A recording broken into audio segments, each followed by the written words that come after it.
반갑습니다. 요즘 인터넷을 보면 우리 한국 영화를 많이 생산하고 있는 충무로 있잖아요.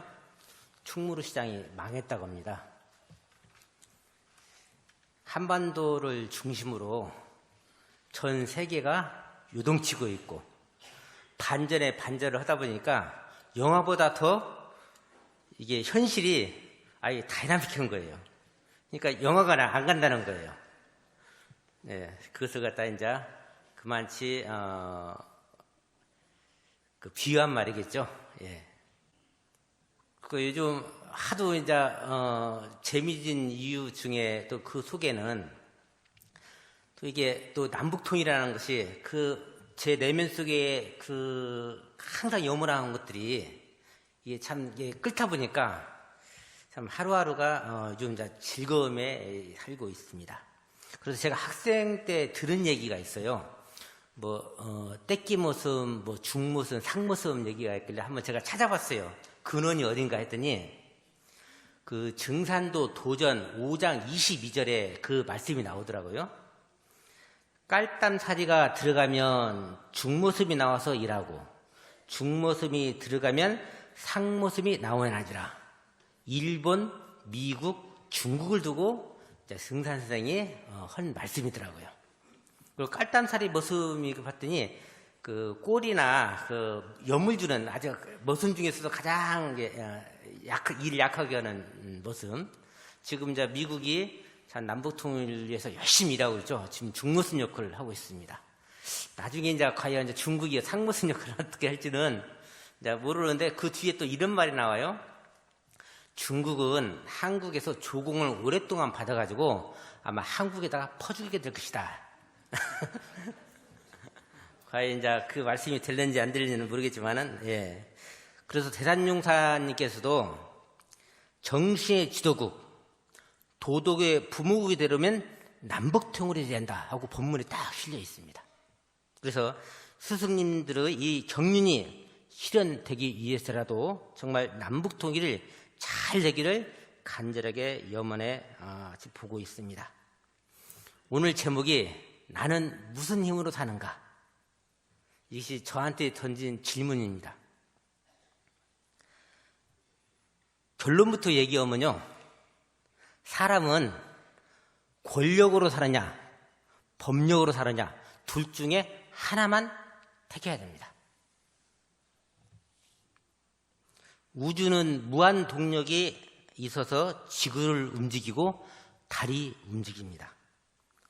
사람은 음식의 땅기운과 호흡의 하늘기운이 합하여 움직이고 있습니다. 이게 세상은 힘에 의해서 움직입니다. 근데 다행히도 우리가 흔히 세상을 움직이는 것이 정의가 움직이고 올바른 사람이 움직이고 하는 것이 아니라 누가 힘을 가졌느냐. 정의로운 생각을 가진 사람이 힘을 가졌으면 태평성세고 어리석은 생각을 사람이 힘을 가졌으면 세상이 혼란하게 됩니다. 그래서 이러한 힘을 권력이라고 합니다. 우리가 권력하면 어때요? 큰 것만 생각해요. 큰 것만.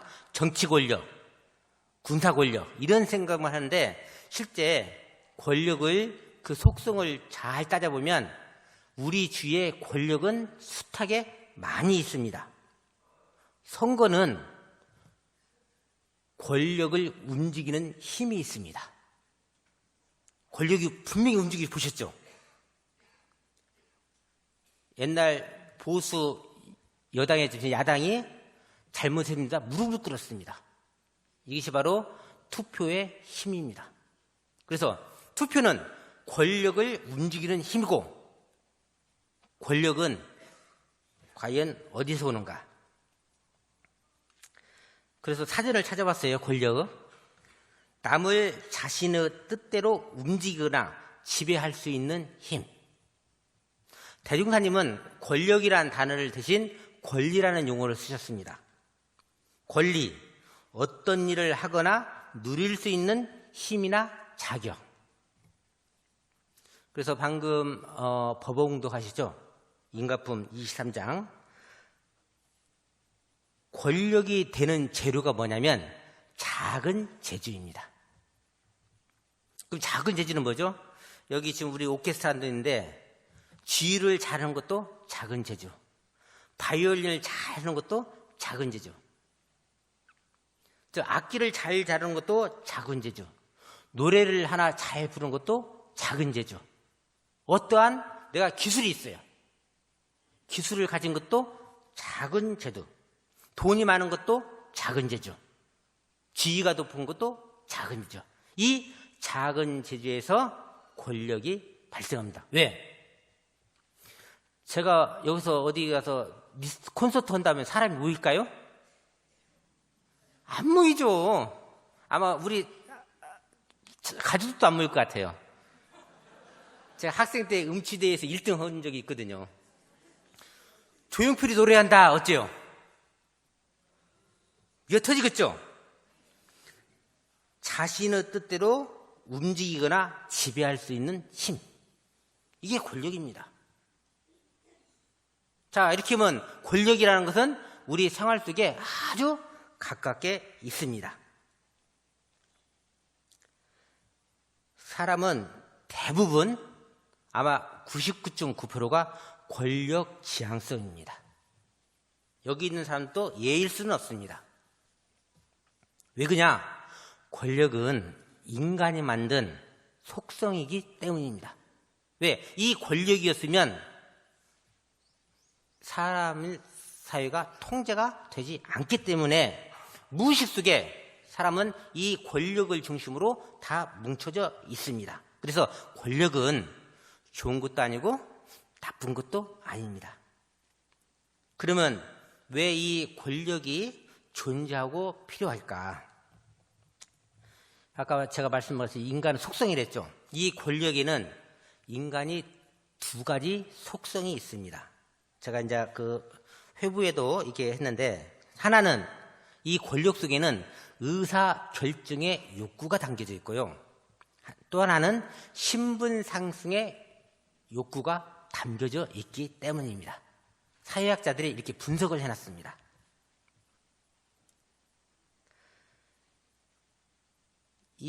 우리가 뭔가 결정을 묻으면요, 개인이나 집단은 불안을 느끼게 됩니다. 우리 여기 학생들도 있는데 내가 이 길을 갈 것인가 말 것인가 결정을 못하면 어때요? 사는 것이 아니에요. 늘 불안합니다. 저도 학생 때 3세 윤회가 있다는데 믿으면 알지 안 보이잖아요. 당장 다른 사람은 고사하고 내가 전생에 무엇을까? 이 생은 알겠어요. 후생이 어떻게 될까? 모르잖아요. 그러다가 제가 그렇다. 대중사님, 정산윤사님, 대산종사님 말씀을 믿자 하고 믿음으로 딱 결정하니까 그때부터는 편안해지더라고요. 그래서 사람은 어떤 형태든지 결정하지 못하면 불안하게 됩니다. 근데 여기서 또 뭐가 있냐면요, 자기가 결정하지 못하고 있던 것도 모르는 사람이 있어요. 저도 과거를 보면. 그러니까 자기가 결정하지 못하는 걸 모르기 때문에 불안한 원인을 못 찾는 거예요. 내가 뭔가 불안하다 싶으면 반드시 나도 모르게 결정하지 못하는 것이다. 이렇게 아마 생각하면 될 겁니다. 그러면 결정을 못하면 어떻게 하냐? 대안이 있습니다. 마음 공부는 스승님들에게 맡기고 일은 전문가에게 맡기면 됩니다. 근데 이 권력 의지가 너무 강하다 보면요, 실력이었으면서 자지가 하려고 그래요. 그러면 반드시 뒤탈이 납니다. 그러면 먼저 신분 상승의 욕구를 한번 보겠습니다. 국회의원, 대통령만 신분 상승이 아닙니다. 오늘 여기 오시려고 저도 지금 옷이 구겨 있다고 범폭이 방금 여기 스친 다리미 이렇게 다리고 왔어요. 이게 신분 상승의 욕구의 일종입니다. 다른 사람한테 좀 더 잘 보이려고 하는 거, 다른 사람한테 좀 더 흠이 안 잡히려는 거, 이게 전부 다 인간이 가지고 있는 신분 상승의 욕구입니다. 누구나 가지고 있죠. 이게 참 학교 다닐 때 목탁 치는 것만 배웠지 뭐 경영이 뭐고 경제가 뭐고 안 배웠는데, 그래도 우리 교무인들을 관리자를 하고 있는데 이게 상승하고 보면 저는 반드시 이것은 우리 교훈이 있고 스승님의 원력이 있다고 생각합니다. 그래서 상당히 노력하고 있는데, 이 돈이 왜 권력이 되냐면, 돈 있으면요 회사도 내 마음대로 세울 수 있고 결정도 내 마음대로 할 수 있고 사람도 내 마음대로 고용할 수 있고, 그렇죠? 움직일 수 있는 이 힘이 있습니다. 그래서 내가 가고자 하는 방향, 내가 원하는 방향으로 움직이는 것이 바로 권력인데, 이 권력이 의사 결정의 욕구가 있습니다. 의사 결정의 욕구는, 사람은 뭔가 결정하는 데 있어서 자기가 꼭 참여를 하고 싶어 합니다. 참여를 안 하면 불안을 느껴요. 그래서 우리 법의 등급 법마 상접급 중에 무관사에 동하지 말라 그랬죠. 왜?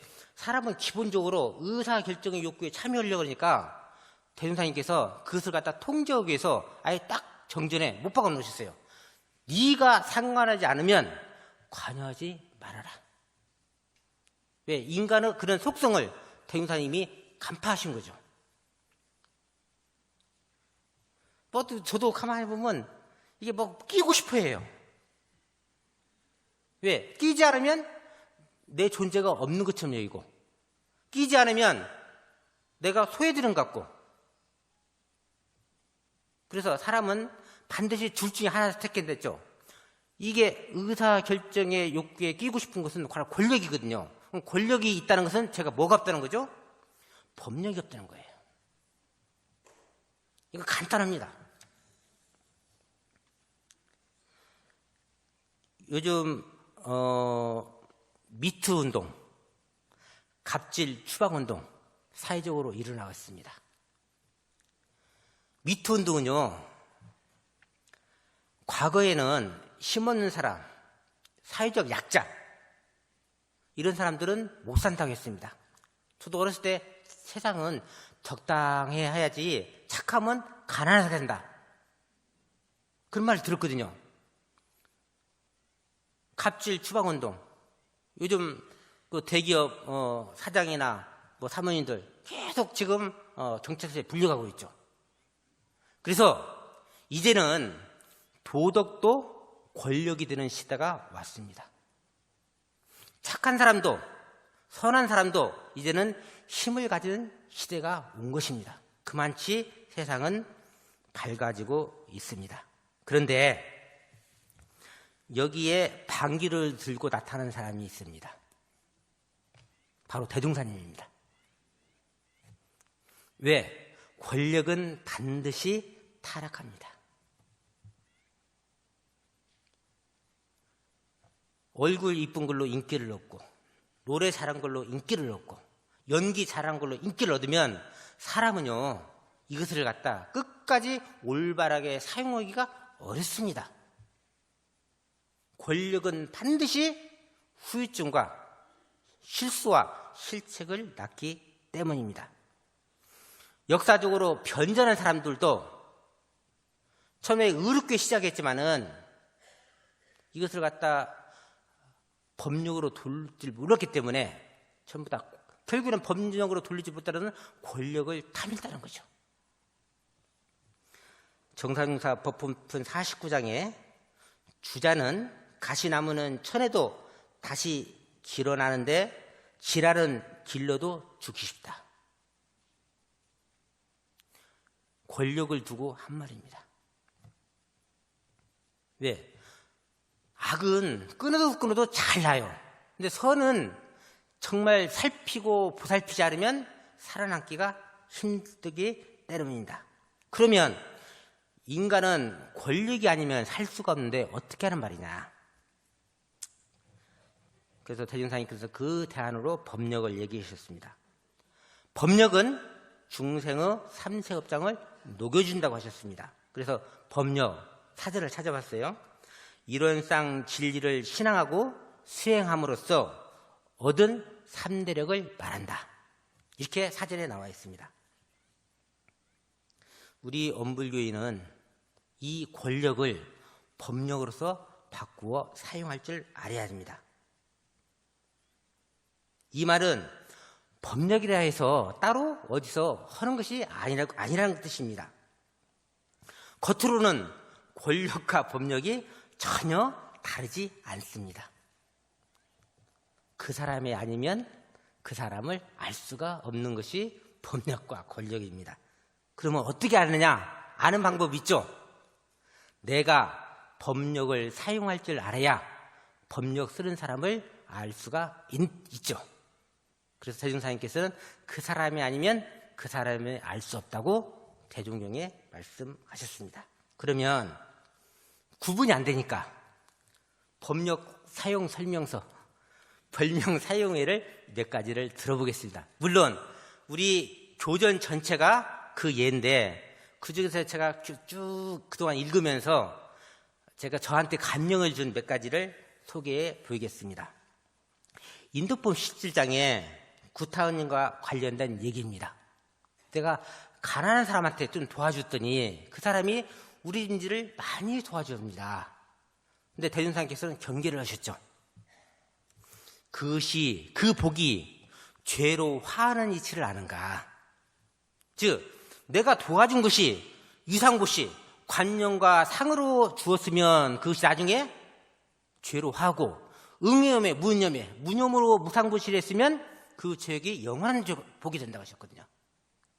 그렇잖아요. 내가 또 도와준 사람이 나한테 잘못하면 안 도와준 사람보다 더 화가 나잖아요. 그러면 그 사람이 잘못했기 때문에 화가 난 것이 아니라 내가 도와줬다는 상의 사람 때문에 화가 나는 것이거든요. 인도품 55장에 이춘풍 선지님 관련 얘기가 나옵니다. 포수가 총을 잘못 쏴서 내 아들이 죽었어. 너희들은 어떻게 하겠느냐? 제가 처음에 읽었을 때는 그렇겠다 했는데 제가 한 10여 년 지나서 읽으니까 제가 깜짝 놀랐습니다. 왜 놀랐냐면요. 대종사님께서 뭐라고 하셨냐면 법에 맡기고 나는 알 바 아니다. 사람은 무슨 사건이 일어나잖아요. 거기에 반드시 개입하는 것입니다. 감정이 개입합니다. 근데 대종사님은 뭐라고 하시냐? 아들이 죽었는데 법에 맡기고 나의 알 바 아니다. 일과 감정을 정확히 구분하셨습니다. 감정 통제가 가능하다는 소리입니다. 이거 됩니까? 이것은 제가 나중에 엄청나게 놀랐어요. 이거예요. 와, 일과 감정이 구분되는구나. 대종사님은 이런 능력을 가졌구나. 법력이 아니고서는 가히 불가능한 일입니다. 제가 이걸 보면서 제가 눈물을 흘렸거든요. 와, 대종사님은 얼마나 법력이 강하길래 일과 감정이 이렇게 구분돼서 하는가. 실시품 6장에 보면 교칙을 어긴 제자에 관련 이야기입니다. 대중회에서 저 사람 내쫓아 결정을 해요. 근데 대중사님께서 뭐라고 하시세요? 나의 뜻이 아니다. 즉 원칙을 세우되 융통성을 발휘하는 힘이 바로 법력입니다. 저도 살다 보면요, 원칙만 주장하는 사람이 있어요. 정말 답답합니다. 원칙만 생각하면 권력 지향적입니다. 법력 지향적가 절대 아닙니다. 착각하시면 안 돼요. 그 내면에는 권력이 뭉쳐있기 때문에 원칙만 주장합니다. 왜? 자기가 주장하고 싶은데 법에 의해서 자기를 갖다 숨는 거죠. 정말 법력이라면 원칙이 이렇지만 이렇게 하면 될 수도 있겠는데 어떻게든지 도와주려고 살리려고, 이것이 바로 법력이 아니면 할 수가 없는 것입니다. 그래서 권력과 법력은 겉으로 다르진 않지만은 본인만 확실히 느낄 수가 있는 것이 뭐냐? 권력은 힘이 밖에서 들어오고, 왜? 사람의 인기에서 권력을 유지하고 법에 의해서 유지하는데, 법력은 자기 내면에서 솟아납니다. 제 기억력에 우리 이산 박조은 그 법사님하고 제가 전주교당에서 산 적이 있거든요. 부부싸움하고 하신 교도님이 이제 왔어요. 한참 그냥 자기 주장만 하고 가셨어요. 제가 간 뒤에 흉을 좀 봤거든요. 이산 법사님이 저한테 뭐라고 하냐면, 그래도 제가는 장녀 딱 그러세요. 저한테 출가는 마음 공부 전문적으로 한다는데 1년도 와가지고 사니 못 사니? 그래서 저 사람은 싸움으로도 해결지는 않잖아요. 저한테 그러시더라고요. 제가 그때 부교물 때가 있거든요. 뜨끔하더라고요. 왜 우리 동기들도 그냥 가지고 주인공 사니 못 사니? 마음 공부 전문적으로 한다는 사람이. 그래서 제가 들은 싸움을 하고도 해결지는 않잖아. 제가 그냥 이 교무라는 이게 관념과 상에 잡혀가지고 제가 아주 뜨거웠어요. 그리고 이분은 뭐가 했냐면, 글씨를 잘 쓰시잖아요. 지방에서 전화가 자주 와요. 옆에서 뵈니까요, 전화 받으면서 바로 먹을 가시요. 저도 있잖아요. 조금 뭔가 좀 아는 거 있잖아요. 그럼 재는 게 있어요. 이 잰다는 것은 뭐냐면 그게 권력이거든요. 그 힘을 누리고 싶은 거예요. 근데 당신은 인과를 알기 때문에, 그래갖고 만약에 당신이 그때 붓글씨를 못 쓰잖아요. 그러면 A4용지 이면지를 3장을 어디 교당 무슨 글씨를 갖다 부탁받아 갖고 화장실 앞에 붙이고 방문 앞에 붙이고 그 방문 여는데 밑에다가 딱 놓으셔요. 왜? 당신이 건방짐이 심하니까 잊어버릴까봐 하고 어디 이렇게. 이것이 법력 아니면 할 수가 없는 거예요.